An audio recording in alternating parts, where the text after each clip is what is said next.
is Soofiya.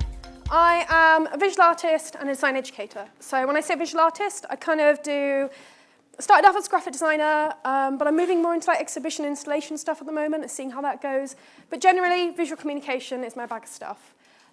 Design educator, by that I mean I do a lot of teaching, I do a lot of workshops, I teach here, I teach in loads of different places, and I think that's really important to my practice and what I do because it keeps you on your toes. You can't get kind of stale when you're teaching, you've got to be really, really sharp, and I love that. So yeah, I was putting together this talk, and I was thinking about design and what design can do, and I don't think design can change the world. That's a really big responsibility, that's a really, really big thing. And design is really, really powerful. I love it, it's changed my life, it's amazing. But it has limitations, and understanding that and kind of like leaning into that can be really amazing, and that's where you understand how design can maybe help. So it can't change the world, but it can help. Every time I take on a project, every time someone emails me, every time I'm starting something new, I think, am I doing at least one of these things? Am I creating inclusivity? Am I facilitating access? Am I building an understanding? Am I challenging something? Am I helping explore something? Or am I empowering? As long as I do at least one of those things, I'm pretty happy. So I'm going to show you 7 projects that didn't change the world. This one, for me, it hits that inclusive kind of bullet point. So does anyone know the Photographer's Gallery? Yes, no, maybe? It's in Soho, sort of tucked away, really, really lovely space, really light and airy, actually. They got in touch, and they're turning their kind of, their toilets into kind of like gender-neutral toilets, and they were like, oh, we need some icons, we're not sure how to do this. And I was like, oh, yeah, I can do that, I'm a designer. I started off doing this kind of stuff, and it just wasn't working. It was really, really hard brief. So when you're doing a gallery like that, they have loads of people coming in. They have like, I don't know, tourists that don't necessarily speak English. They have people that English is second language. Also, these are toilet signs. I don't want to waste my time reading something. I need to go to the loo. So I was just struggling. I was like, I can't use that one. That doesn't even look like a toilet. What is even happening on that one over in the corner? It looks like someone's, I don't know. I'm not going to deal with that. This wasn't working. I was staring at the sign. This is their existing sign. I was looking at it, and I was thinking, I don't know. I was staring at it for ages, and I was like, hang on a minute. What would my icon be? What would I be if I was a toilet icon? What would my mum be if she was a toilet icon? What would my sister be if she was a toilet icon? What would my cat be if my cat was a toilet icon? And then it all sort of clicked into place. And I was thinking, rather than just making one icon, why don't we make a series of icons? Why don't we celebrate that diversity, celebrate the fact that it's not just one type of person, one icon isn't enough. Let's kind of be really playful with it. And we created a series of icons, and this is the primary lockup, so that third icon changes. So you're taking one from this slide, and that third one constantly shifts, constantly changes, and it's a really adaptable kind of solution. So this little icon, that thing in the middle, changes. It's diverse, it's different, it's moving, it's playful, and it also does a job. So this is it in their kind of gallery space. So again, each time it's different, but it does the job. And that plus, I think, is a really powerful kind of tool of showing this plus more. So yeah, that's it on the toilets. And kind of, I think often when you see gender-neutral icons, it can be really kind of like, I don't know, cliche. And this was like a really playful kind of solution and an inclusive one at that. Access. So for me, an important part of my work is accessibility. So who has access to design? When you're thinking about designers that you know, think of a woman designer right now. Okay. Think of a woman of colour as a designer. Name one, anyone. And I struggle with that. I can't name you any women of colour designers that have the same platform as white men. And the design industry, and especially design education as well, it's got a really big problem with who is allowed access in that space. If I don't see myself in that industry, if I don't see myself in education, if I don't see myself in kind of positions where, I don't know, you see these amazing women kind of breaking boundaries and doing really amazing stuff. If I don't see someone like myself, I don't think I can ever do that. I think that's a really, really important part of my work, of being able to see myself and allowing others to kind of like follow through. Does anyone know of Peckham Platform? It's like an organisation, maybe a youth group as well that they have, called a Youth Platform. And they do some amazing, amazing work. They have like these, every Thursday they meet up, they order a Domino's pizza, they have like a group of young people who are mega engaged, mega woke, and they just come and they just do like loads of different kind of workshops and whatever, and just provide them with the space to kind of learn. And they got in touch about doing an end-of-year report, And I'm talking a really bland, really boring report. I had like a Word document this big, and I was just like, oh. And they were like, okay, can you design it? Can you do something? And I'm like, oh, okay. And I was chatting to them, and I was like, what about these young people? What about involving them in the report? This is just as much about them as it is about the kind of, I don't know, the data and the information that you're showing. So got together 2 Thursdays after work, got them all to come in, and we ran it like a design studio. And it was amazing seeing these kind of really diverse young people kind of getting engaged and making stuff. And it wasn't even amazing stuff. It was literally just pen and paper. And they were doing all these illustrations they had typed. I put the whole thing together. But that report went from being this kind of really bland, boring report to being like really lively. And also they had ownership of it as well. I think my kind of style of illustration and design is quite playful, quite kind of bright and colourful and ugly. And I kind of really love that. Again, a couple of the spreads. They did those illustrations that you kind of see, all very cut and paste. And that was the way we kind of worked as well. They do loads of different things. They had like a mask making workshop and stuff. It's a really amazing kind of way of working. And I think with education as well, I think it's all about access. Understanding. So if I ever don't understand something, if I'm ever confused about something, if I'm sad about something, I would design my way out of it. That's literally like all I do in life. I design my way out of whatever I'm feeling at that moment in time. So I made this little zine about being lost and found. One of my greatest fears in life, and I'm mega like scared of it, is being lost. Whether that's being lost, kind of, don't know where I'm going, my phone's run out of battery, don't know how to get home, I'm like, oh my God, where do I go? Or when you're kind of in the middle of London and you don't want to look at those kind of map signs because then everyone knows you're lost and they're going to be staring at you. That I hate. So I was thinking about feeling lost, and I was like, what's the opposite of feeling lost? Kind of feeling found. So when do you feel really, really found?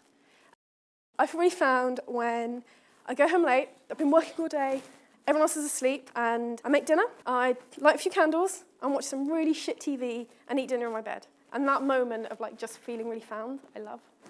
So I was playing on the side of being lost and found. And I had a meeting with Tate. And so Tate do Tate Lates. And they, every month or so, they have like an event, and they put on this, they have DJs, they have music, they have loads of different artists and stuff doing things. And they were like, oh yeah, let's have a meeting, maybe we can get you involved. And it was at Tate Britain, and Tate Britain is in the, like near Vauxhall.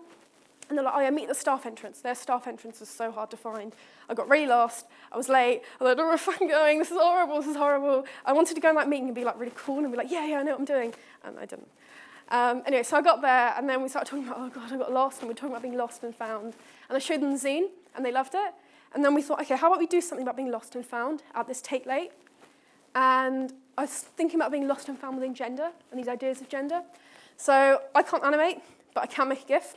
So I knocked up a couple of GIFs, did some loads of little prints of risographs, and I found like this big box of tape and just covered the walls in tape. So all of that looks really amazing from far away, but the closer up you get, you're like, oh, it's just tape on the wall, which it is. It's great.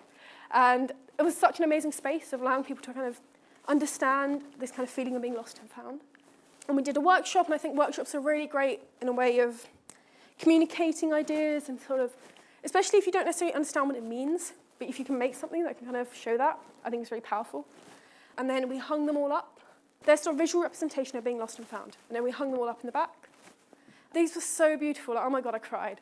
Like that little black one there, someone said they felt really trapped by it, so they like trapped it up with like orange wool. It was really sweet. Someone said that like when they feel lost and found, it feels like a spiral. And I was like, it was really, really beautiful. My work, I try to make sure it's challenging something. A couple of years ago, I did this zine. So zines are like DIY, little kind of magazines. Very, again, do it yourself, you publish it. Really big fan of self-publishing. And I made this little zine about menstruation.